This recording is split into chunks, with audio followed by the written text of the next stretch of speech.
Di sini kita akan menjelaskan tentang peradaban Islam Daulah Umayyah di Damaskus. Nah, kita lagi di sini nih. Oke, kakak boleh kenalan? Boleh. Namanya? Erneta Natanima dari absen 11. Kakak? Saya nama Rana ini dari absen 14.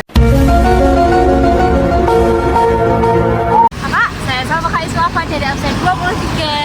Prada, Louis, namanya только в Фенди ходит. Nah, sedangkan aku Maulana Bana Haurika dari absen 17. Salam kenal semuanya.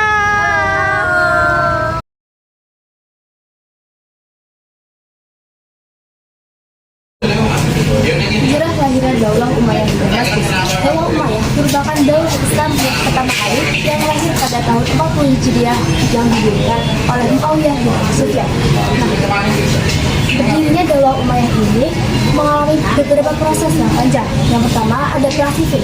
Perang Siffin merupakan perang antara kubu Ali bin Abi Thalib dengan Muawiyah bin Abi Sufyan yang terjadi karena kebijakan dari Ali bin Abi Thalib untuk mengganti beberapa gubernur yang diangkat oleh Utsman bin Affan. Pada saat itu, kebetulan Muawiyah bin Abi Sufyan menjadi salah satu gubernur yang terkena imbasnya. Perang ini terjadi selama beberapa hari di bulan Dzulhijjah pada tahun 36 Hijriah. Pada saat kubu Ali bin Abi Thalib sudah hampir memenangkan peperangan ini, muncul beberapa orang dari kubu Muawiyah bin Abi Sufyan yang mengangkat Mushaf Al-Quran sebagai tanda perdamaian. Yang kedua adalah tahkim.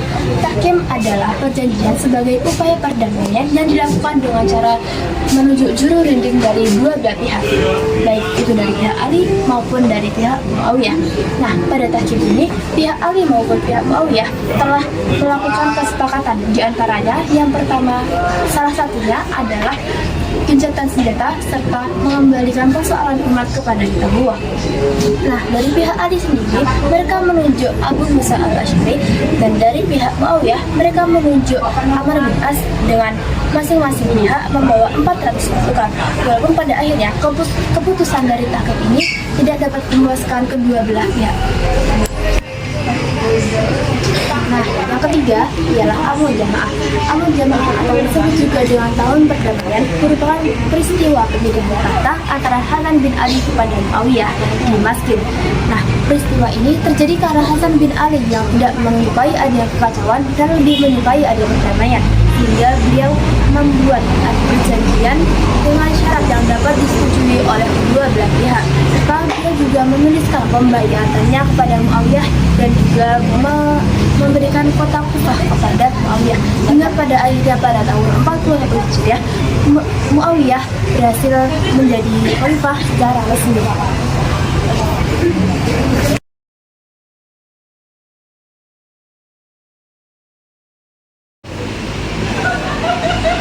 Nah, jadi kita akan membahas tentang khalifah-khalifah Daulah Umayyah di Damaskus. Yang pertama, ada Muawiyah bin Abu Sufyan. Muawiyah bin Abu Sufyan berkuasa dari 41 hingga 60 Hijriah, dan ia memiliki beberapa kebijakannya, yaitu salah satu yang paling populer adalah ia berhasil memindahkan ibu kota Daulah Umayyah dari Madinah ke Damaskus. Kemudian yang kedua, Yazid bin Muawiyah. Yazid bin Muawiyah ini dia berkuasa dari 60 Hijriah hingga 64 Hijriah, dan bisa dibilang pada pemerintahannya terdapat pemberontakan yang disebabkan oleh ketidaksepakatan atas diangkatnya si Yazid ini menjadi khalifah. Ketiga, ada Muawiyah bin Yazid, yaitu putra dari Yazid bin Muawiyah. Nah, dia ini memiliki sikap yang kurang cakap dalam kepemimpinannya, yaitu kurang tegas dan tidak suka perang. Sehingga pada 3 bulan setelah kekhalifahannya, ia pun meninggal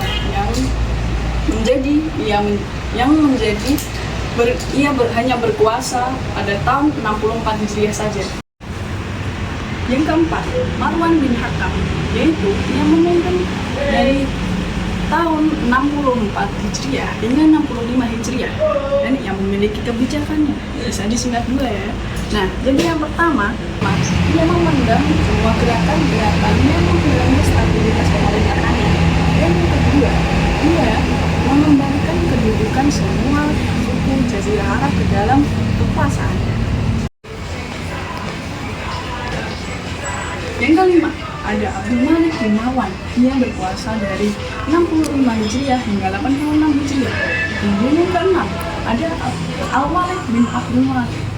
Dia berkuasa dari 86 Hijriah hingga 96 Hijriah.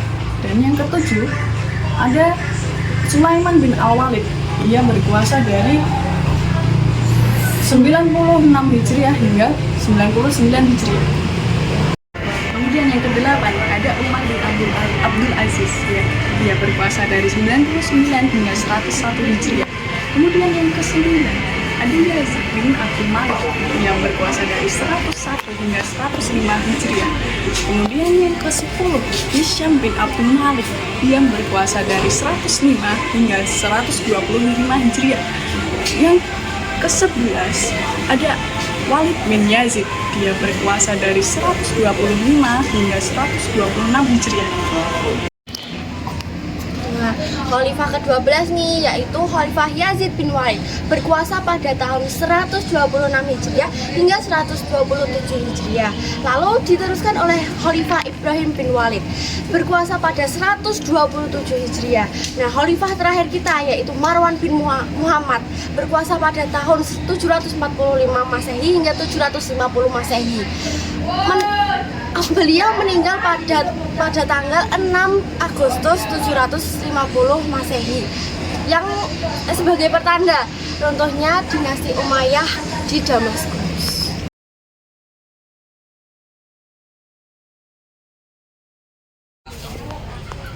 Pertama, ada bidang ilmu pengetahuan. Bidang ilmu pengetahuan agama dan umum berkembang setelah bangsa Persia dan Syria masuk Islam. Kedua, ada bidang ekonomi dan administrasi pemerintahan, yaitu mendirikan departemen pencatatan dan pelayanan pos, serta memisahkan antara urusan keuangan dan pemerintahan.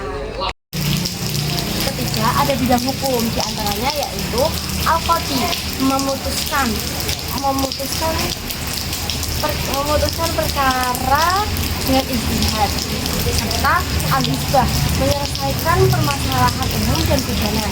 Lalu ada an-nazar fil madzalim, yaitu mahkamah tertinggi yang dipegang oleh orang tersebut. Lalu ada bidang pembangunan kota, di antaranya ada kota Damaskus nih, dipercantik dengan berbagai fasilitasnya. Lalu ada kota Kirawan yang sebagai benteng pertahanan bagi umat muslim dari bangsa Romawi.